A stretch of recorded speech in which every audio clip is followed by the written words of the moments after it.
Hello friends, YouTube channel में आपका स्वागत है।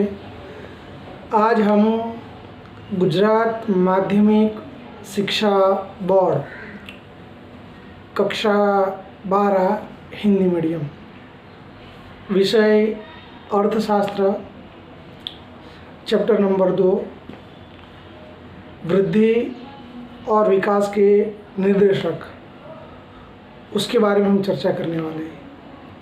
आज का हमारा जो चर्चा का विषय है वो है आर्थिक वृद्धि किसे कहते हैं, आर्थिक वृद्धि का अर्थ क्या होता है, उसकी परिभाषा क्या है और उसकी मर्यादा क्या है, उसके बारे में हम देखने वाले हैं। लेकिन उससे पहले हम बात करें तो विश्व के जो सभी देश हैं उन सभी देशों के अंदर आर्थिक विकास की आवश्यकताएं क्यों पड़ी, उसके बारे में थोड़ा जानना बहुत ही ज़रूरी माना जाता है। तो सबसे पहले वो जानेंगे कि विश्व के सभी देशों के अंदर आर्थिक विकास और वृद्धि की ज़रूरत क्यों पड़ी। विश्व के सभी देशों का जो उद्देश्य है वो उद्देश्य आर्थिक विकास को हासिल करना माना जाता है। दूसरे विश्व युद्ध के बाद विश्व के जितने भी देश थे उन सभी देशों का जो केंद्र बिंदु था वो आर्थिक विकास माना जाता था। दूसरे विश्व युद्ध की बात करें तो 1939 से लेके 1944 के बाद का जो समय है, उस समय के बाद विश्व के अधिकतर देशों के अंदर बहुत सारी समस्याएं उत्पन्न हुई थी, जैसे बेरोजगारी की समस्या हो, गरीबी की समस्या हो, भूखमरी की समस्या हो या तो फिर आय की असमानता की समस्या हो। तो इन सभी देशों ने अपनी इन समस्याओं को दूर करने के लिए आर्थिक विकास पर भार रखा था। वो चाहते थे कि ये जो समस्या है, अगर उन सभी समस्याओं को ख़त्म करना है तो उसके लिए देश का आर्थिक विकास करना बहुत ही ज़रूरी है। और इस प्रकार आर्थिक विकास शब्द और आर्थिक वृद्धि शब्द प्रचलित हुए थे। आगे की हम बात करें तो जो विकासशील देश है वो विकासशील देश आर्थिक विकास के द्वारा विकसित देशों की तुलना में उनकी आय का जो अंतर है उस अंतर को घटाना चाहते थे और जो लोगों के जीवन स्तर है उस जीवन स्तर में सुधार करना चाहते थे। तो कहने का मतलब ऐसा नहीं है कि केवल आर्थिक विकास की ज़रूरत केवल और केवल विश्व के विकासशील देशों को ही थी। आर्थिक विकास की जितनी ज़रूरत विश्व के विकासशील देशों को थी उतनी ही ज़रूरत विश्व के विकसित देशों को भी थी।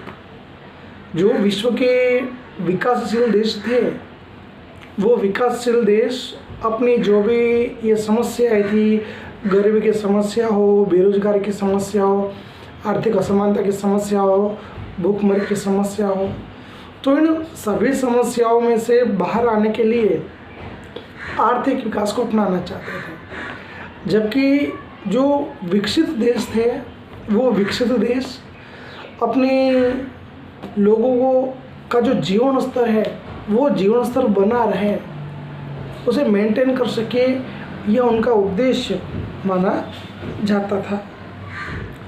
तो कहने का मतलब कि विकसित देशों का जो संबंध है वो विकसित देशों का संबंध हमें आर्थिक वृद्धि के साथ देखने को मिलता है और विकासशील देशों का जो संबंध है हमें आर्थिक विकास के साथ देखने को मिलता है।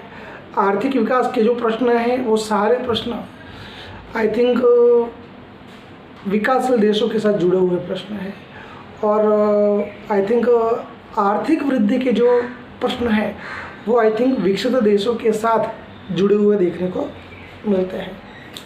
सामान्य रूप से आर्थिक विकास को इकोनॉमिक डेवलपमेंट के नाम से जाना जाता है, जबकि आर्थिक वृद्धि को इकोनॉमिक ग्रोथ के नाम से भी जाना जाता है। आर्थिक वृद्धि और आर्थिक विकास दोनों को एक दूसरे के पूरक माने जाते हैं, ऐसा हम कह सकते हैं। लेकिन जितने भी अर्थशास्त्री हैं वो सभी अर्थशास्त्री आर्थिक वृद्धि और आर्थिक विकास को अलग अलग या भिन्न भिन्न मानते हैं। एक अर्थशास्त्री है जिसका नाम है श्रीमती उर्सुला हिक्स। उनका मानना है कि विकासशील देशों के आर्थिक प्रश्नों का निराकरण लाना हो तो उसके लिए हमें आर्थिक विकास चाहिए। उसी प्रकार से विकसित देशों के आर्थिक प्रश्नों का निराकरण लाना हो तो उसके लिए हमें आर्थिक वृद्धि चाहिए। अब हम देखेंगे आर्थिक वृद्धि का लक्षण कहो, ये लक्षण या तो फिर जो अर्थ कहो, अर्थ के बारे में देखने का प्रयत्न करेंगे। आर्थिक वृद्धि का जो संबंध होता है वो संबंध देश के अर्थतंत्र में दीर्घकाल तक जो भी चीज़ वस्तु या जो सेवाएं होती है उसके उत्पादन में हुई वृद्धि के साथ हमें देखने को मिलता है। आर्थिक वृद्धि के अंदर देश के अर्थतंत्र की जो वास्तविक राष्ट्रीय आय होती है और जो वास्तविक प्रति व्यक्ति आय होती है उसके अंदर हमें निरंतर कंटिन्यू वृद्धि देखने को मिलती है। और ये जो वृद्धि देखने को मिलती है उसके लिए कहीं ना कहीं देश के अर्थतंत्र के उत्पादन के जो साधन होते हैं वो साधनों की पूर्ति, प्राप्ति और उसकी गुणवत्ता जिम्मेदार मानी जाती है। साधनों की हम अगर बात करें तो साधनों के अंदर भूमि का समावेश किया जा सकता है, पूंजी का समावेश किया जा सकता है, श्रम का समावेश किया जा सकता है और साथ में ही नियोजन शक्ति का भी समावेश किया जा सकता है। तो संक्षिप्त में अगर हम कहें तो देश के अर्थतंत्र में उत्पादन के साधनों की पूर्ति में और प्राप्ति में वृद्धि होती हो, उत्पादन के जो साधनों की कार्यक्षमता है उस कार्यक्षमता में बढ़ोतरी होती हो, देश की वास्तविक राष्ट्रीय आय और वास्तविक प्रति व्यक्ति आय में वृद्धि होती हो तो हम कह सकते हैं कि आर्थिक वृद्धि देश में हो रही है। तो इस प्रकार देखें तो आर्थिक वृद्धि के अंदर देश के राष्ट्रीय उत्पादन में प्रतिवर्ष बढ़ोतरी देखने को मिलती है। आर्थिक वृद्धि के द्वारा देश की जो आर्थिक स्थिति होती है उस आर्थिक स्थिति का चित्र हमारे सामने देखने को मिलता है। दुनिया के जो अलग अलग देश होते हैं उन अलग अलग देशों की अगर हमें आर्थिक स्थिति की जानकारी प्राप्त करनी हो तो उसके लिए भी हमें आई थिंक आर्थिक वृद्धि का सहारा लेना पड़ता है। आर्थिक वृद्धि के द्वारा दुनिया के जो अलग अलग देश होते हैं उन अलग अलग देशों की आर्थिक स्थिति की हम तुलना कर सकते हैं और उसके आधार पर उनकी आर्थिक स्थिति कैसी है वो भी जान सकते हैं। अब हम आर्थिक वृद्धि की परिभाषा जानने का प्रयत्न करेंगे। हैंसन नाम के एक अर्थशास्त्री है, उनका मानना है कि आर्थिक वृद्धि यानी राष्ट्रीय आय का वृद्धि दर या तो फिर वस्तु या सेवाओं के कुल उत्पादन में मात्रा में हुई वृद्धि। फिर से रिपीट करते हैं, आर्थिक वृद्धि अर्थात राष्ट्रीय आय का वृद्धि दर या फिर वस्तु या सेवाओं के कुल उत्पादन की मात्रा में हुई वृद्धि को भी हम आर्थिक वृद्धि कह सकते हैं।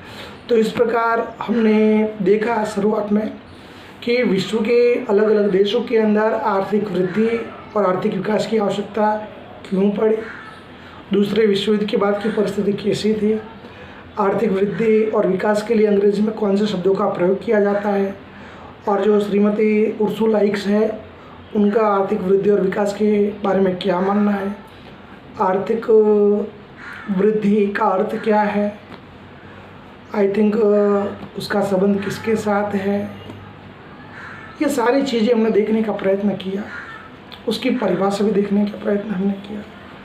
अब हम आर्थिक वृद्धि की जो मर्यादा है जो दोष है, जो कमियां हैं, उसके बारे में थोड़ा देखने का प्रयत्न करते हैं। आर्थिक वृद्धि के अंदर केवल और केवल परिमाणात्मक परिवर्तनों को ही ध्यान में लिया जाता है। आर्थिक वृद्धि कभी भी गुणात्मक परिवर्तनों को दर्शाती नहीं है, तो ये भी उसकी एक मर्यादा मानी जा सकती है। आर्थिक वृद्धि के अंदर देश की जो वास्तविक राष्ट्रीय आय होती है और वास्तविक प्रति होती है, उसमें तो बढ़ोतरी देखने को मिलती है, लेकिन जो संस्था के रुझान होते हैं या तो जो मनोवैज्ञानिक रुझान होते हैं, उसमें कोई परिवर्तन आता नहीं है, वो वैसे के वैसे स्थिर देखने को मिलते हैं। तो ये भी उसकी मर्यादा मानी जा सकती है। आर्थिक वृद्धि की जो संकल्पना है, वो संकल्पना बहुत ही सीमित, बहुत ही मर्यादित मानी जाती है। आर्थिक वृद्धि केवल और केवल देश के राष्ट्रीय उत्पादन में हुई वृद्धि की मात्रा को दर्शाती है, बाकी किसी चीज़ को दर्शाने का काम करती नहीं है। और इसके अलावा लास्ट में हम बात करें तो आर्थिक वृद्धि के द्वारा मानव समाज में कितना परिवर्तन हुआ है, लोगों का कल्याण हुआ है या नहीं, ये सारी चीज़ हम जान सकते नहीं हैं। आर्थिक वृद्धि केवल और केवल देश की आर्थिक स्थिति दर्शाती है, देश में जो भी सामाजिक परिवर्तन आते हैं उसको दर्शाती नहीं है। तो ये हमने यहाँ पे आर्थिक वृद्धि की मर्यादाएं देखी। अगर आपको मेरा ये वीडियो पसंद आया हो, लाइक कीजिए, शेयर कीजिए, कमेंट कीजिए और हमारे जो YouTube चैनल है उसे सब्सक्राइब करना ना भूलें। आगे के वीडियोस के अंदर हम कुछ नए टॉपिक के साथ फिर से मिलेंगे। तब तक नमस्ते।